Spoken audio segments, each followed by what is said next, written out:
Hi guys, this is Derek from Pacific Coast Auto here in Japan, and we're looking at an auction purchase of a Suzuki Cappuccino K car. This one here, turbocharged 660cc rear-wheel drive, probably the sportiest and fastest K car that has been built here in Japan, and so pretty awesome car. Going to go over the engine, exterior, interior auction sheet, and all of that information. And so this one here is a 1992, the first year of production. 660cc officially puts out 64 horsepower, but they handle modifications well, including extra boost. And it's a very tiny little turbocharger on there, so it spools up really quick. Very fun to drive these cars.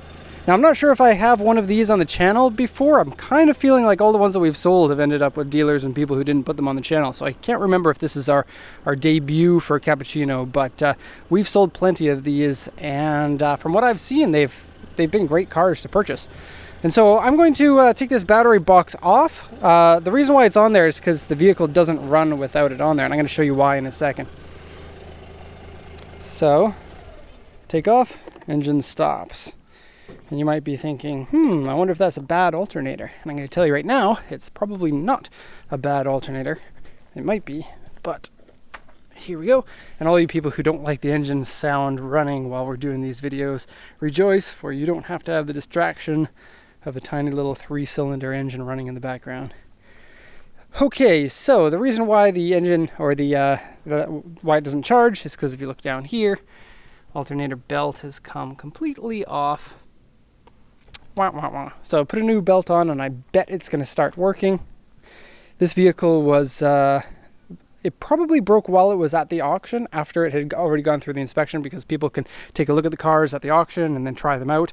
And an old belt, especially, like, you can look at the AC compressor belt in there and it looks a little bit ragged as well. And so chances are it snapped then, because the vehicle ran until it was time to pick it up, and then the person who was picking it up from the auction to drive it over to here ended up not being able to pick it up. He said, "Oh, the engine doesn't start, and I'm too dumb to look in the engine bay to see if it's a broken belt or something." And so yeah, anyways, it took a lot longer to get this car here than it typically would, so very sorry to the buyer for that. Anyways, let's jump into it. So we have red coolant in here, which is weird because these originally come with the green coolant, but not really anything to worry about there. Engine seems to be really strong, 87,000 kilometers on this. Seems like it's accurate mileage, although the vehicle has some corrosion on it, which I'm going to get to a little bit more in detail later, but for now, just going to show you some of the places here. Front cross member has some right there. Now, there is some surface rust in here, but I'm not too worried about that. This one here, there's a little bit of a crack, and so that's a bit concerning. And then the firewall has a piece missing here. And then the back corner here. Okay, now the auction sheet does mention corrosion on the car, but they only mention the corrosion on the underside, and so this is something that the auction is being a bad boy. Not like they're doing it intentionally. They run through thousands of cars in a day, and so sometimes things get missed. It is a little bit more than you would expect to get missed, but you'll find that on older cars, they don't check them in as good a detail as they do in newer ones. This one's now 25 years old, and the car looks great for a 25-year-old car. Exterior-wise, it's very, very nice. It's had a full, fresh new paint job, which is very clear and metallic. The interior is great. The only thing that's wrong with this car is that engine bay corrosion, by the looks of it. Oh, and the AC belt's missing. Okay, so not much to say here. Going to lower the hood.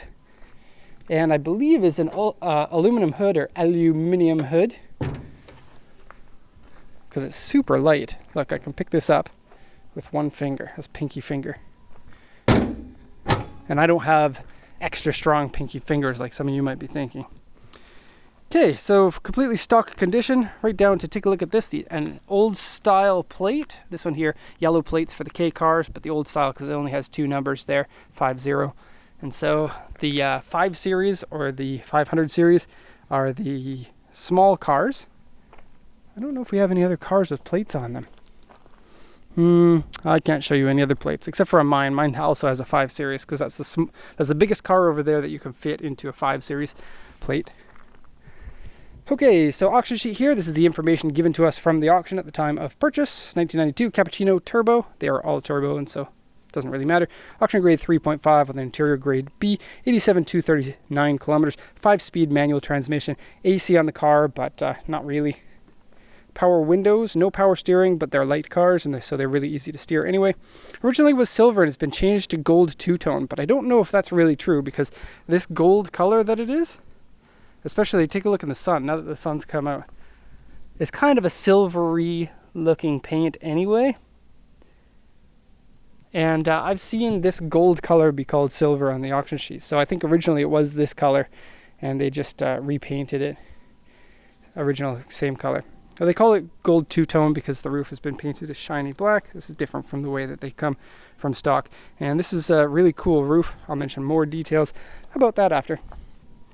So turbo, full repaint, and comes with warranty papers and history papers and owner's manual of the vehicle. And so you can check the mileage there. Looking at the body here, you can see it's almost perfect, only U1, A1, U1, A1. These are very minor scratches and dents. A1s can almost always be buffed out without even like cutting into the clear coat that much. And the U1 is generally pretty mild. There are two of them on this side. I'll show you right now. So one of them is right here where my finger is. And that's a little bit large for a U1. Looks like somebody's door hit that. And then there's another one here.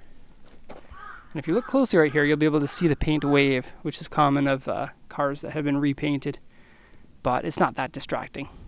There's a good chance that some rust repair has been done to this, because if the engine bay is rusty and the underside has corrosion like the auction sheet says, then the body may have had corrosion repairs. Okay, so here's the report from the auction house. Aftermarket steering wheel seat wear, and they are leather seats in this. Seller didn't mention it. Interior dirty, wheels scratched. Underside has surface rust and corrosion. This one here says various paint wave on the car. Right baffle is dented. AC doesn't work. A belt. I can't read what this says. It probably says the belt is either missing or belt is making squealing sounds. I believe it says it's making squealing sounds. Okay, but very good body. And so I'm going to show you about the corrosion. Now, I can find corrosion on the sill here. If you look closely on this pinch seam, you can see the corrosion which has been painted over. Okay, it's not really that bad, and if you look underneath the car, it's a little bit more difficult to see because it's so low. It looks like a lot of surface rust. I can't see an awful lot of corrosion, but without a lift, you really can't get that much details about it.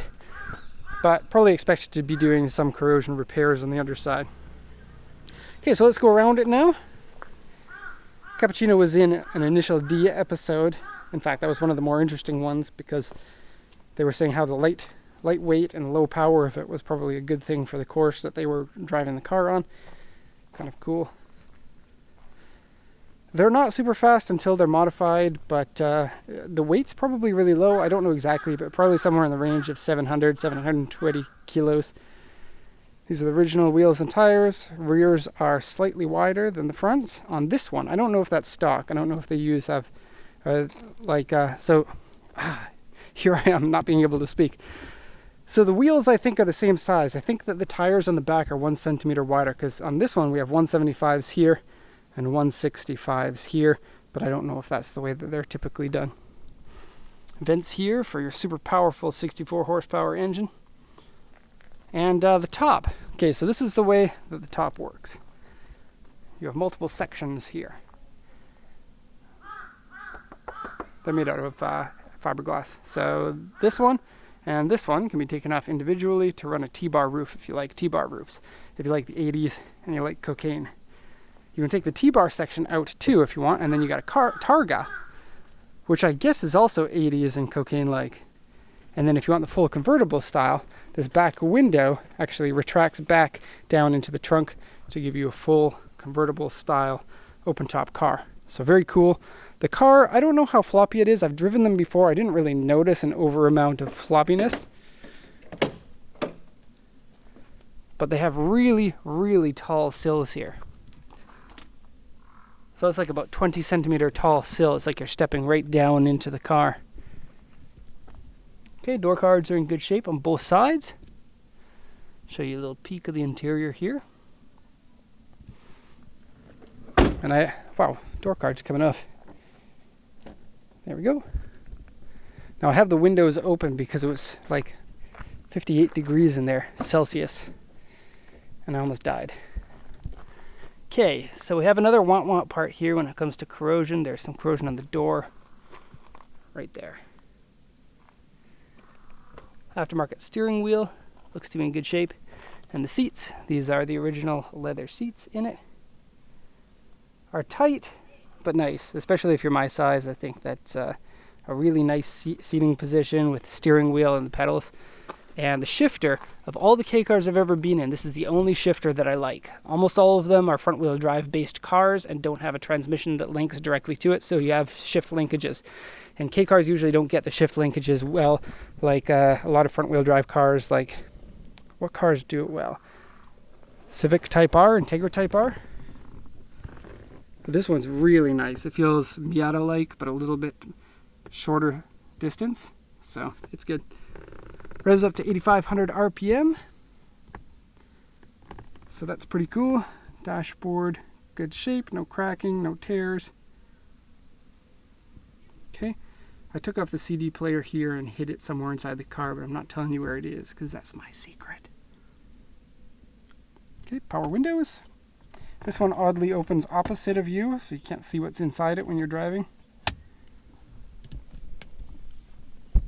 3 gorgeous pedals. Place for passengers to have legs.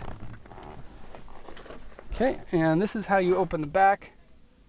It has this little switch here, and you pull that up, and then this whole, take this off and push the thing down manually. Okay, you can take all of these top pieces off, but I don't think that they fit into the trunk. And so you have to do it at home, which is a bit of a pain. Oh, and I'm going to show you the trunk this time. The trunk of this is one of those ones that you don't have a trunk release inside the car, so you have to take the key out in order to open it. And those plates, sadly, they do not come with the car. They need them back when you deregister it. Okay, and as you can expect in a car half the size of a Miata, you have a trunk that's really tiny too. It came with one wheel spacer and 2 antennas.